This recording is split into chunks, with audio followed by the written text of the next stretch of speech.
औज़ बिल्लाहि मिनश शैतानिर रजीम बिस्मिल्लाहिर्रहमानिर्रहीम। साबर उर्दू स्टोरी यूट्यूब चैनल जिस पर हम आपको खुशामदीद कहते हैं, और हमारा उर्दू नावल शकील अहमद चौहान की तहरीर ज़ेर ज़न जो कि जारी व सारी है, और आज हम इसके किस्त नंबर 11 आपकी खिदमत में पेश कर रहे हैं।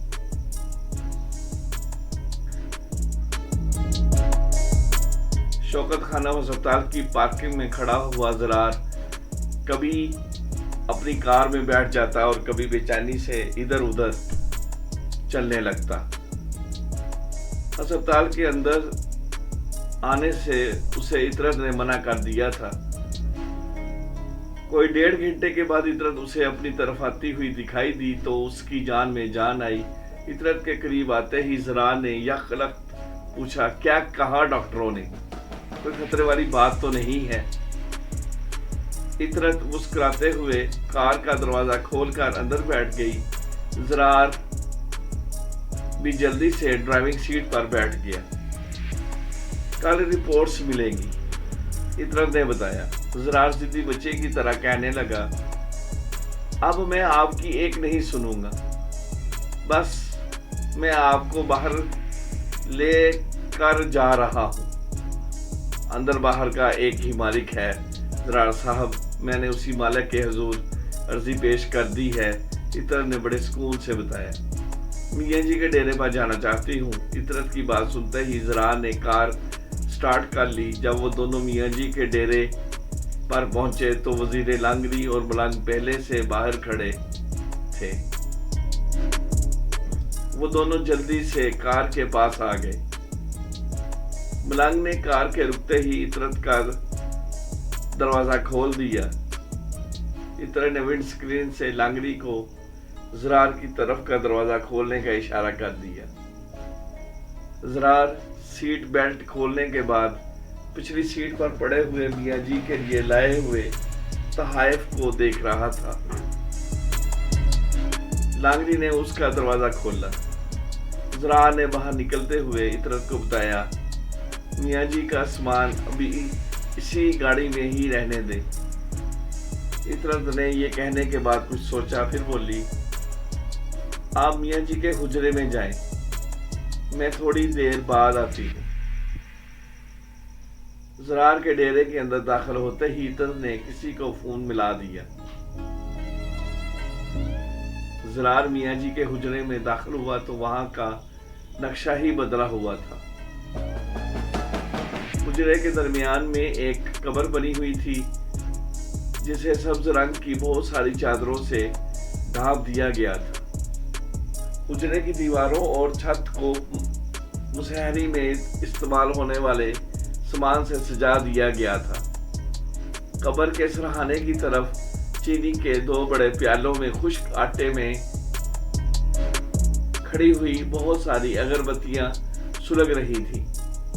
कब्र की पिछली तरफ बुझे हुए बहुत सारे दीप पड़े हुए थे। ज़रार ये सब देखकर शशदर रह गया। पलटते हुए उसके मुंह से निकला, मियाँ जी। ज़रार साहब सफेद अल्बास में मलबूस मियाँ जी उसके पीछे खड़े थे। ज़रार ने यकायक पूछा, ये कब्र किसकी है? मेरे साथी अली बख्श की। क्या हुआ था अली बख्श को? ज़रार ने फट से पूछा। मियाँ जी ने हुजरे के एक कोने में ज़रार को बैठने का इशारा किया। ज़रार बैठ गया। मियाँ जी के सरहाने दूसरे कोने में ज़रार के सामने खुद भी बैठ गए। वो औरत और मर्द उस दिन झूठ बोल रहे थे ना? ज़रार ने तंजिया लहजे में कहा तो मियाँ जी मुस्कुराने लगे। अगले ही लम्हे ज़रार ने खुद ही अपनी बात की नफी कर दी। अगर उन्हें आपसे शिफा ना मिली होती तो वो आपको दोबारा 2 लाख क्यों देते? मियाँ जी आंखें बंद करके कहने लगे, तौहीद की तरसील का जरिया रसालत है। शिफा वो असबाब के जरिए देता है। इंसान अपने गुमान के मुताबिक ही हकीकत पाता है। اور اللہ اپنے بندوں کے گمان کے قریب ہوتا ہے۔ انسان کے سارے گمان غلط ہو سکتے ہیں سوائے اللہ کے۔ زرار نے بات کاٹتے ہوئے بے چینی سے کہا، میاں جی یہ مشکل باتیں میری سمجھ سے باہر ہیں، مجھے سادہ لفظوں میں سمجھائیں۔ میاں جی آنکھیں کھولنے کے بعد کہنے لگے، زندگی دے یا موت، عزت سے نوازے یا بدنامی کا ہار گلے میں ڈال دے، دولت عطا کر دے یا غربت لٹا دے، یہ سب کچھ صرف اللہ کے اختیار میں ہے۔ پھر میرے جیسے کیوں بھٹکتے رہتے ہیں آپ جیسوں کے پیچھے پیچھے؟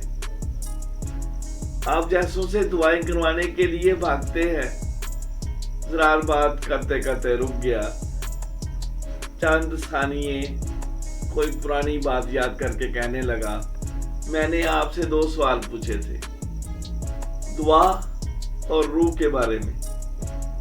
آپ کے پاس میرے دونوں سوالوں کا جواب ہی نہیں ہے۔ مزار بنانے پر 1.5 کروڑ روپیہ خرچ آئے گا اور آپ نے صرف 10 لاکھ بھیجے ہیں۔ توفیق شاہ موبائل پر بات کرتے کرتے حجرے کے اندر داخل ہوا۔ زرار نے پلٹ کر اس کی سمت دیکھا، توفیق کی بھی زرار پر نظر پڑ گئی۔ چٹھا صاحب میں آپ سے بعد میں بات کرتا ہوں۔ یہ بولنے کے بعد توفیق نے کال کاٹ دی۔ زرار توفیق کو دیکھ کر بھی حیران رہ گیا تھا۔ عام سے کپڑے پہننے والے توفیق نے ایک شاندار ریشمی شیروانی پہن رکھی تھی۔ اس کے سر پر موتیوں والی ایک پگڑی تھی، گلے میں موتیوں کی مالا، ہاتھوں میں بے شمار انگوٹھیاں جن میں قیمتی پتھر جڑے ہوئے تھے۔ راؤ صاحب، مرشد علی بخش کا مزار بنانا ہے۔ بڑے راؤ صاحب ہوتے تو سارا خرچہ خود ہی اٹھا لیتے۔ آپ کتنے کروڑ دے سکتے ہیں؟ توفیق نے بغیر کسی جھجک کے بول دیا۔ میاں جی تو بازار بنانے کے خلاف ہیں۔ زرار نے یہ بتانے کے بعد میاں جی کی طرف دیکھا، وہ وہاں نہیں تھے۔ وجہ فرمایا آپ نے؟ اس لیے میاں جی کی خواہش کے عین مطابق ان کی عام قبرستان میں تدفین کی گئی تھی۔ میرا مرشد علی بخش چاہتے تھے کہ ان کا عالی شان مزار بنایا جائے۔ جھوٹ بول رہے ہو تم، عطرت کی کڑکتی آواز گونجی۔ وہ پولیس والوں کے ساتھ حجرے میں داخل ہوئی تھی۔ پولیس والوں نے اندر داخل ہوتے ہی توفیق شاہ کو ہتھ گڑی لگا لی۔ تھاندار، یہ گستاخی کس لیے؟ توفیق شاہ نے گرجتے ہوئے پوچھا۔ اے جھوٹے پیر، قاتل ہے تو علی بخش کا؟ اب اونچا بولنا نہ تو تیری زبان حلق سے کھینچ لینی ہے میں نے۔ لے جاؤ اسے۔ تھانے دار نے بھی اونچی سروں میں ہی جواب دیا۔ سپاہی توفیق شاہ کو وہاں سے لے گئے۔ بی بی جی اور حکم؟ تھانے دار نے عطرت سے دھیمے لہجے میں پوچھا۔ میاں جی کے سب سے قریبی ساتھی کا قاتل ہے یہ۔ میاں جی سے آپ کو ذرا بھی محبت ہے تو اسے چھوڑیے گا مت۔ عطرت نے ایک ایک لفظ زور دیتے ہوئے کہا۔ بی بی جی، میاں جی کے بڑے احسان ہیں مجھ پر، اگر وہ نہ ہوتے تو آج میں ایسا چنا ہوتا۔ آپ بے فکر ہو جائیں۔ یہ بول کر تھانے دار وہاں سے چلا گیا۔ حجرے میں اب زرار اور عطرت ہی تھے۔ زرار اس کونے کی طرف دیکھ رہا تھا جہاں میاں جی بیٹھے ہوئے تھے۔ وہ چلتا ہوا وہاں گیا، پھر زمین پر اسی جگہ کو ہاتھ لگانے لگا جہاں پر میاں جی جلوہ افروز تھے۔ آپ ٹھیک تو ہے نا؟ عطرت نے فکر مندی سے پوچھا۔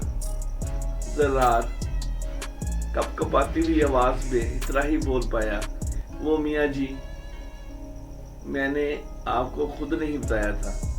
जिस दिन हम मक्का मुकर्रमा से मदीना मुनव्वरा के लिए निकले थे, उसी दिन फजर की नमाज के बाद मियाँ जी मस्जिद में ही इंतकाल फरमा गए थे। ज़रार की आंखों में आंसू भर आए। इससे पहले कि वो रो देता, इतरत ने उसे संभाला। अगले दिन रात के वक्त डॉक्टर ज़ेबा अजीज अपने शोहर अजीज अफंदी के साथ इशरत से मिलने के लिए ज़रार के बंगले पर आए।